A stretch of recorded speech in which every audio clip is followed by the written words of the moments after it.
Yeah, man. Vopiro pariro, Kanye West. Ariku Kanye Wano. Yala Nation. Yeah, man. My name is Dhlakama, aka Mr. Blue, straight out of Chipinge. Powered by Dhlakama, Mr. Blue. Firstly, I would like to say big up to boss Yala, Seh Calaz, Tawanda Mumani. Zvamuri kuita zviri kuoneka maizva. Toda kutenda zvikuru because vanoziva vanoti izvoni hanzi mayouth ndiyo future waizva.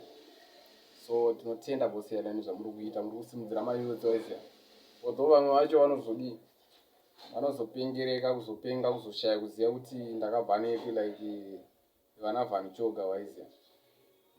But effect haisiri pakupengereka waizva, but chinongodiwa ndechekuti iwe uri kuita sei.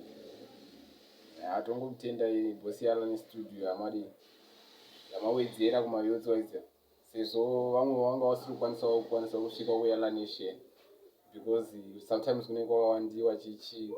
Saka kungowedzera studio kuti vamwe vachazoenda uko, vamwe vachazodai, so zvinhu zvakatinaka zvikuru waizva. Ndinovimba kuti muchashanda nevanhu zvakanaka. Ini nango yangu kuzotenda chete nezvamaita chichi bosi Yala maizva. Ndezvechiko waizva, zvamwari chaizvo. Baba treasure, baba sibo. Yeah, man. Baba Shalom. Tokutenda zvikuru. Tingoda kuti murambe makadaro waizva.